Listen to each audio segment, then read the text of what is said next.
So in today's tips and tricks, we're going to actually build a compost tea right here. I want to get into what compost teas are, why they're important, and how they have played a hugely important role in our cultivation right here on the farm. So let's get into it. What is a compost tea? A compost tea is exactly what it sounds like. It is a mesh tea bag that we fill with a combination of organic inputs. We then take that tea bag, and instead of brewing it in hot water for a cup of tea, we brew it in a 250-gallon reservoir with an aeration stone to activate all of that biology. We brew it for about 24 hours, and then we deploy that into the room. So why are compost teas important? Why have they played such an important role in our cultivation? Compost teas are a brilliantly simple and incredibly cost-effective way of stoking the biology in the soil. And what we know is that all of that microbial activity in the soil, all of that biology, both bacterial as well as fungal, is the key to unlocking all of those nutrients in the soil and making them bioavailable to your plants. So compost teas play an incredibly important role in any garden, in any cultivation practice. So this idea of running compost teas is something you can apply to your veggie garden, your flower garden, or your indoor cultivation. So we have experimented with a lot of different combinations of inputs. We've gone from incredibly fertility-rich compost teas down to what we have distilled to over years, which is an extremely simple compost tea, where we've actually pulled some of the bat guano, bird guanos out of it, and we've stripped it down to a very simple 3-ingredient tea. So let's get into the recipe here, and let me give you an overview of how we put this together. So the base of our compost tea is a worm compost. It's essentially compost that's been run through worms, thereby unlocking that biology and fertility already just from the jump in that bag. This worm compost is already full of some great building blocks for this tea, which is why worm compost is sort of the foundation for what we do. You can use any compost as your basis, but for us, worm castings compost is sort of the gold standard because it's a twofer. You get the compost, but then you get that compost that's been run through the worms in a casting form, which is just the waste product that the worms produce for you, thereby activating that compost, making it an even richer version of compost in general. So this is the worm castings that we use. Don't get too hung up on the brand or on whether it's a specific type of compost. Compost is ultimately the basis for any good compost tea. So the castings that we use, 3 gallons of casting serves as the basis for our compost tea. So we'll dump these straight in. Okay.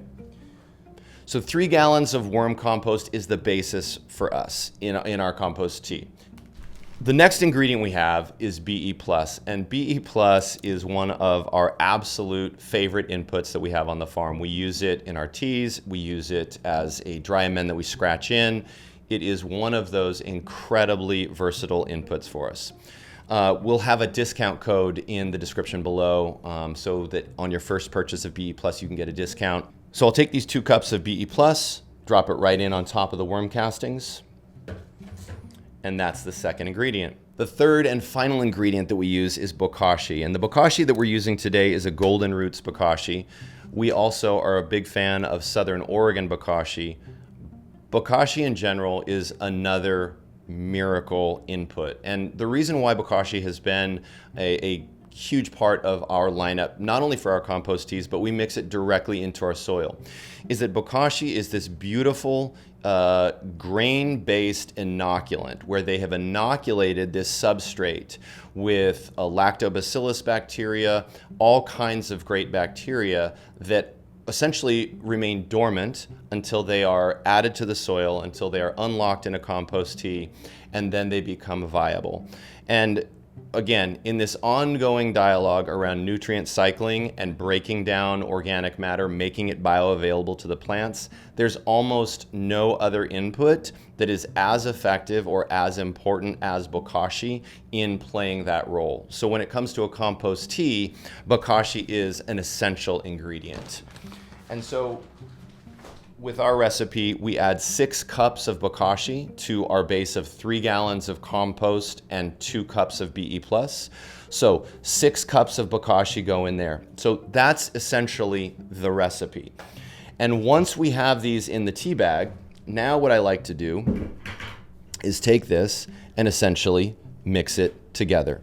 So you're going to blend all of the compost, you're going to blend the BE+, you're going to blend that bokashi into a nice homogenized mixture, and that's it. You then have a mesh bag here.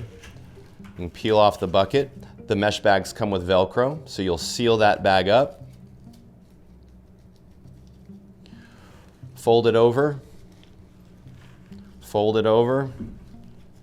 and then typically there are clips on these. This one doesn't have.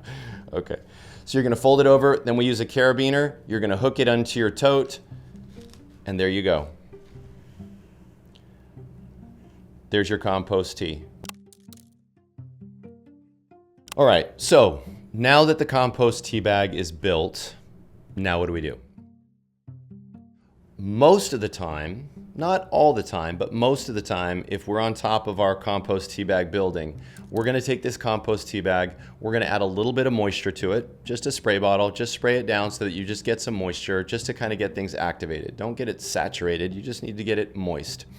We'll then tuck that inside of a plastic tote. We'll just set the tea bag in there and we'll let it bake out. And we'll let it bake out for a couple of days. And what does that mean and what does that do? So to allow this compost tea a chance to bloom, as we like to say, allows that fungal activity to literally bloom, and all that mycelium and that, what we call that sort of that graybeard, starts to actually emerge on that tea bag. So you'll actually see on the tea bag all of that fungal fuzz that starts to grow, which is great. We want to see that fungal dominance start before we start brewing it, because the bacteria always win the race, but to give that fungal activity a chance to get going in advance of the brew time is super helpful. You do not have to do that. You can take a compost tea in its current form, don't bake it out, drop it straight in your reservoir, and that's fine as well. The second step that you have to do before you brew a tea is you need to get some sort of a good food source going for these bacteria. And there's a big debate within the compost tea dialogue around what is the optimal food for a compost tea. I'm not going to get into the debate. I'm just going to tell you that our go-to is blackstrap molasses. It is the gold standard for us. It has been a cost-effective sugar source for those bacteria that we have used for years and years and years. And while there are some, other food sources that we have experimented with, we have landed on blackstrap molasses as our go-to. This size of tea bag is appropriate for 150 to 200 gallons of brew.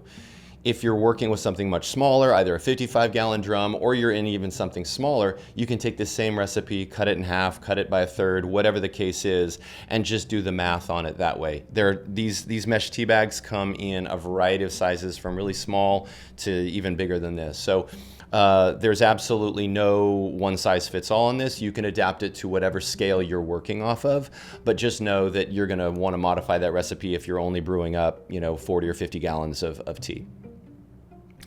So from there, you've got your res set with water, you've got the blackstrap molasses in it, you've either baked out your tea bag for a few days to allow that fungal bloom to happen, or you haven't.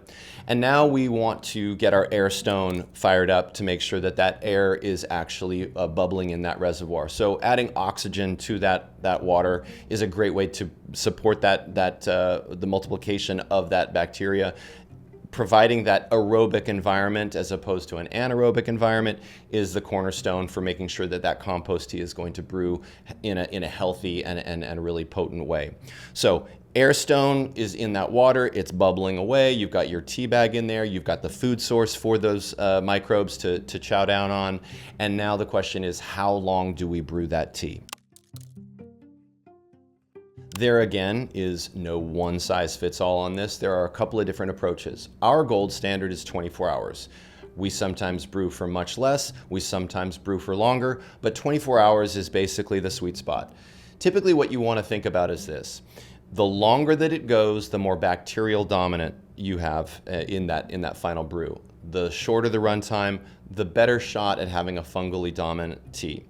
Typical rule of thumb is a more fungally dominant tea is optimal for flower cycle. A more bacterially dominant tea is more optimal for the veg cycle. Where I land on this one, honestly, is it's all good.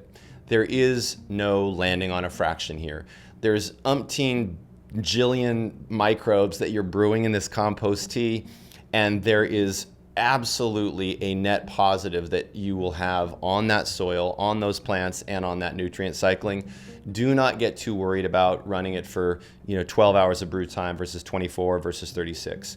The deeper you go on that brew time, the more chance for that sort of anaerobic funk to start to creep in there. So we typically do not run any longer than 48 hours. It's rare that we're even running something for 48 hours.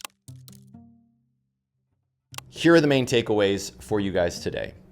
Compost teas are key.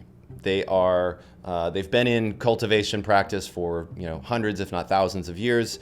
It is a really cost-effective way to bring biology to your garden, and it is a critical component to that nutrient cycling that we have talked about, that we will continue to talk about. So our formula here is a very simple 3-ingredient recipe. God knows there are dozens of different combinations of those recipes, but the setup is very basic. You need a mesh tea bag, you need a reservoir, and you need a bubbler. It's pretty basic. So get after your cultivation. If you have any questions about compost teas, biology, or how to brew these things, please post those in the comments below. We will be happy to answer any of your questions. And until then, let's cultivate.